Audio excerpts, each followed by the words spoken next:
Simmons. There are reports and rumors that Ben Simmons is not picking up phone calls from the team, not picking up phone calls from his teammates, and there's certain places he does want to go, certain places he doesn't want to go. What do you see with the future of his relationship with the 76ers? So first and foremost, we got to understand something. He flamed out in the playoffs this year and was invisible in the fourth quarter. And so therefore, as a competitor, there's some pain there. And then when your team loses, and obviously Doc goes to the podium, Joel goes to the podium, the fans are booing and jeering, and rightfully so. Their all NBA caliber performer didn't show up. And then the process starts to look like it's over. Because I saw the Toronto Raptors win the East and win the championship. You see that? I saw the Miami Heat win the East. I just saw the Milwaukee Bucks win the East and win the championship.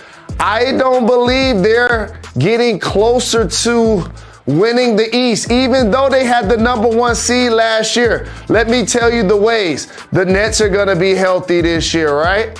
The Bucks are coming off the championship. The Miami Heat have retooled their squad. So now all of a sudden they're amongst that group of, I guess, 4, 5 to 6, 7 jockeying for position in the East. So it's going to be interesting to see how the Sixers play this, because you want to get an all-star level player in return for a great player. And I'm calling Ben Simmons a great player. Like Ben Simmons, he just can't be your primary ball handler and point guard in the half court if he's not going to take shots outside of the paint. That still doesn't mean he's not an incredible talent that I wouldn't want on my squad. But are you going to get fair value in return? I don't think they are at this point. It's going to be interesting to see how it plays out.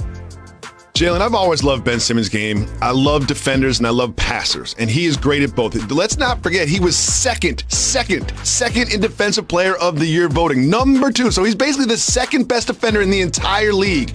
Yet all of a sudden, it's all individually his fault that they lose to the Hawks. Like, I think that this Ben Simmons slander has gotten out of control, and I think whatever team gets him, acquires him, incorporates him into a different system.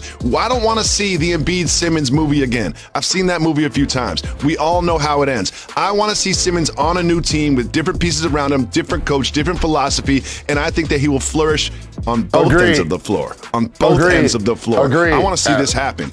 I want to see this happen. But there have been a lot of dominoes each year they lost. So Hinkie, then Brett Brown, then Jimmy Butler. You bring in Morey. You bring in Doc. Now you trade Ben Simmons. So again, they're not getting closer toward winning the East.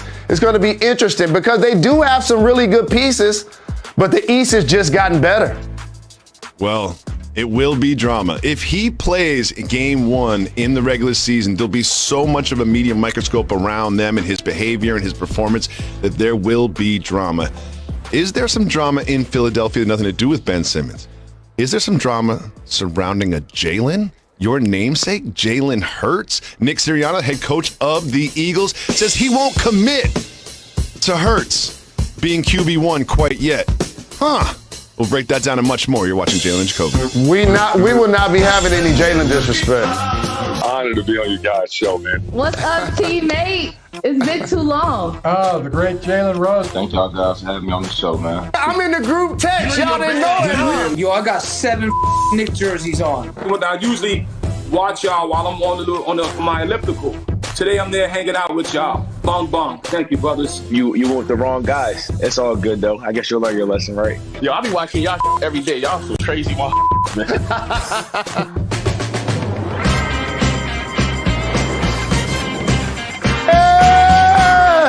He's Jalen Rose. I'm David Jacoby. We are Jalen and Jacoby. What is it that we do? We give the people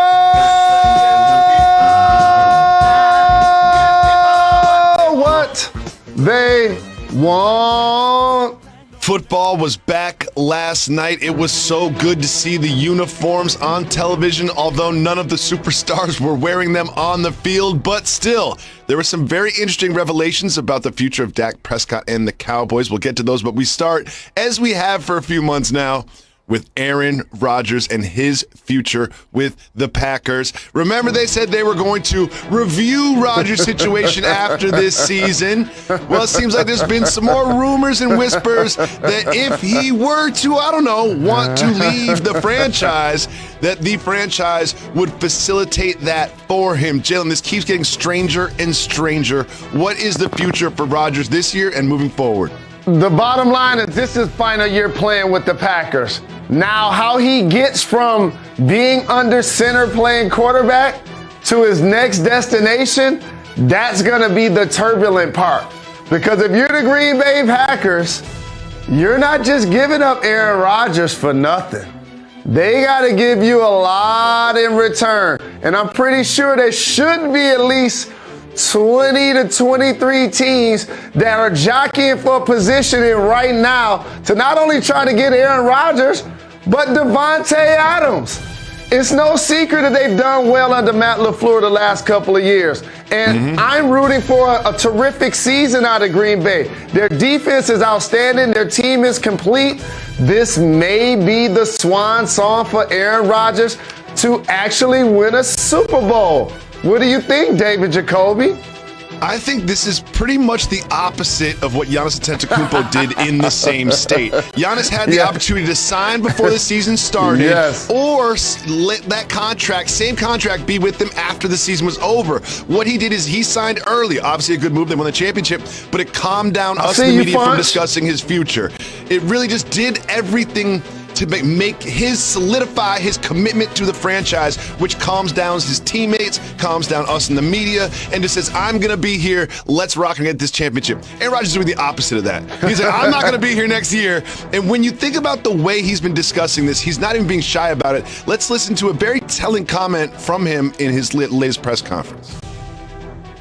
And I think we can all understand, Green Bay isn't a huge vacation destination. People are coming here to play with me, to play with our team, and knowing that they can win a championship here. People are coming here to play with me. Good luck, Packers, after I'm gone. Good luck getting those same people to come to this franchise and play, because you're not going to get a chance at the championship, and you're not going to be playing with me. What do you think about those statements? You heard Jeezy the Snowman. If you get jammed up, don't mention my name. That's what he's saying. I'm about to go ball this year. He's the reigning MVP. He's going to try to do what he can to get his squad over the top. But this will be his swan song in Green Bay. Zero gray area. Something tells me this won't be the last time we discuss the future of Aaron Rodgers and the Green Bay Packers. But, Jalen, we had some actual football on the field, the Hall of Fame game between the Cowboys and the Steelers in Canton, Ohio. I don't even know why I was watching this. I can't believe I was watching this. I'm sitting here watching the whole game. They can't score. They can't kick extra points. This was a mess of a football game, but I'm glad I did watch it because they did an interview with Dak Prescott, and he said something I found really interesting. Let's listen to the quarterback of the Cowboys. So now it's just about getting the shoulder behind me, and we're just being cautious. We're taking it day by day. Obviously, it's 5 weeks before season opener, so I've got a lot of time, and I'm gonna use that time and get myself ready for that game. They also talked about the specifics of the shoulder injury. It's the top of the shoulder. It's actually the under part of the shoulder that's hurt. That got me a little concerned if I was a Cowboys fan about how ready he will be for week 1. It don't matter what kind of craftsman or tradesman or athlete you are. When you go into a season and you're already nicked up, banged up, hurt a little bit, it doesn't get better once you start falling on it, once it starts getting hit, once you start having wear and tear. So this is something, Jacoby, I think we're going to need to monitor. But also to protect Dak, they're going to need their offensive line to be stout. They're going to need Ezekiel Elliott to run the football and not have 6 fumbles this year. And so it's got to be a balanced attack. And the defense also has to now improve to take some of the pressure off of the offense. It can't just be Dak drop back and throw 35, 40 times a game. That's not the recipe for their success, in my opinion. While Dak's health is in question, you make a good point. The health of the offensive line was key to some of the problems they had last year, and they seem to be solid coming into week 1 this year. But another thing about this story, Jalen Rose, I watched that game last night. They don't have a lot besides Dak Prescott under center. There's no Andy Dalton wait there to take over the reins. They are not deep at that position. They need Dak to be healthy. They had Andy Dalton last year. That just shows you the importance of Dak. And then he got his big bag this offseason. So I'm anticipating an excellent season by Dak. Jalen, there was a revelation last night that's going to impact this show forever. One thing that's always bothered me about you, whether the Cowboys blow somebody out by 4 touchdowns, lose by 4 touchdowns, every time the Cowboys come up, you bring up a news story that was settled last night. It is time for some broken news. To everyone else, it's breaking news. To Jalen and Jacoby listeners, it's broken news. Jalen, I know this is very important to you. Please take the floor. This Absolutely. Is your opportunity. So everybody knows I'm amazing, blue through and through, one up, though, Detroit. However, you know I represent the U to the fullest, and my favorite coach that I never played for is Jimmy Johnson.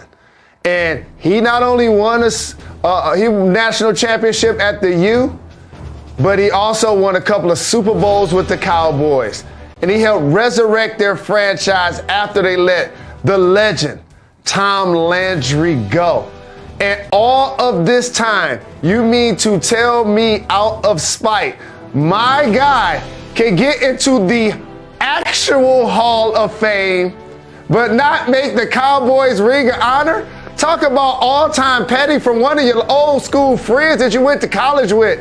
I know they won the Super Bowl with Barry Switzer. That was the gift and the curse for Jerry Jones. That made him believe that he could do it without Jimmy. You can't do it without Jimmy until you put him into the Ring of Honor. And I told you, this would be the curse. He heard me on the show. He exercised the curse. He understands if they're ever going to win the Super Bowl, he had to get his karma right with my guy, Jimmy Johnson, who, by the way, shout to James Brown and Howie Long and the entire crew. Because when I was a young pup in like 2004, 2005, they brought me in the studio. They welcomed me on television. They allowed me to talk NFL. That is my guy right there. He been deserved to get in the Ring of Honor, but I'm happy it's better late than never. You heard it from Jalen Rose. The curse is lifted. Success for the Cowboys is on the horizon because they have finally put Jimmy Johnson in the Ring of Honor. Jalen, much like the Aaron Rodgers story, a superstar coming to you live above the Heineken River Deck here at Pier 17 in New York City. Welcome back to Jalen and Jacoby. Jalen, we saw a football game last night. We're only 4 or 5 weeks away from week 1, and most teams have their QB1 already decided, except in Philadelphia. Let's listen to head coach Nick Sirianni. There's just no rush there on having to do that, and we just want him to continue to impress and show like he has, and yeah, we're just not there yet. Okay, Jalen. The other quarterbacks in Philadelphia, just to remind you, are Joe Flacco and Nick Mullins. Some tells me Jalen Hurts should be named the starter for the Eagles. All positions aren't created equal. Didn't you just say the season is about to start in 4 or 5 weeks? Like, Yes, I know you come in as the head coach and you like everybody's job is equal. And the backup linebacker got a chance to take over for the starting linebacker. This is the quarterback position, okay? This should and is gonna be Jalen Hurts' job. You know what you should do? Go to the podium and breathe confidence in your young quarterback and breathe confidence into your football team who's not scheduled to win the NFC least this year. Okay? You at least want him to continue to improve and build him up. This idea that, oh, we just gonna wait to decide and he's not there yet. He was doing it before you got there. And lastly, you know, I never like to see a Jalen hurt. I know that hurts you to see Jalen Hurts disrespected like this. But one of the things about this particular franchise, Mr. Sirianno, there's always been the Carson Wentz or Foles, and there's Wentz or Hurts. Like, what you need to do is commit to one quarterback, and this settles everything down. And some tells me that he will be the starter week 1 and throughout the season if he can stay healthy. Moving on, Jalen Rose. Seems like free agency is starting to fizzle down, but there's still some impactful moves being made. One to a team that you and I both love. The Charlotte Hornets have acquired Kelly Oubre Jr. What do you think about his fit on that roster? So a lot of your fit has to do with the pace that the team plays with offensively. And when he first got to the Warriors, when you have Steph Curry in the half court, you're going to have a breakneck speed. It's going to be like Manhattan at 12 in the afternoon on a Saturday. It's just like everything's happening, passing, cutting, moving.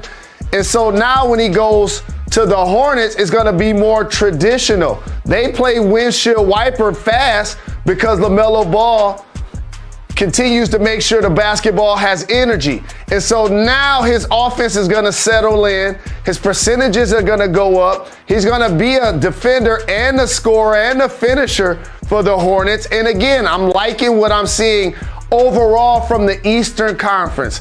Every move for each team is not designed to necessarily win Game 7 of the NBA Finals next year. But I'll tell you what, you add Melo to go with Kelly Oubre and the young players that they're continuing to build. You saw how Miles Bridges took a leap and PJ Washington got a lot better. So I like what they're doing with the Hornets. I do like what they're doing with the Hornets. And when you talk about Russell Westbrook added to the Lakers, like, that is a big deal. This is just kind of a little deal, but it's going to really solidify them as a playoff contender in the Eastern Conference. And I just like what this franchise is doing under their newer head coach. They've got, as you mentioned, LaMelo Ball, my favorite rookie in the league last year. They've got Scary Terry. Hayward comes back. He could be healthy. Washington, Biyombo. And now you add Oubre. I do like what they're doing. They drafted Book Knight. This is a good news. If I'm in Charlotte and I'm a Hornets fan, this is the best I've felt about my franchise in a long time. Jalen, tonight, the gold medal game between Team USA and France. Team USA lost to France early on during this tournament. How in jeopardy do you think they are of losing again in the gold medal game? I think they're in jeopardy, but I want to see us get a gold medal. But again, can somebody guard Evan Fournier? I know a team that has all of the great players that we have, that may seem like a laugher to somebody like you who felt like, man, he joined my Knicks for almost $80 million, but he crushed us in the previous game they beat us. So we got to find a way to slow him down. I got you. Drew Holiday, Evan Fournier, you stay next to him the entire time. That's one side of the basket. Other side of the basket, just give the ball to Kevin Durant. I know there's so many talented players, Booker and Lillard. Just give the ball to Kevin Durant. They have no answer for him. No one has had an answer for him. Everybody put your egos aside and say, KD, bring us the gold. Because his gold medal is going to look just like your gold medal if you are one of those other scorers on Team USA. Clear it out. Let it rain, clear it out. Let it rain, clear it out.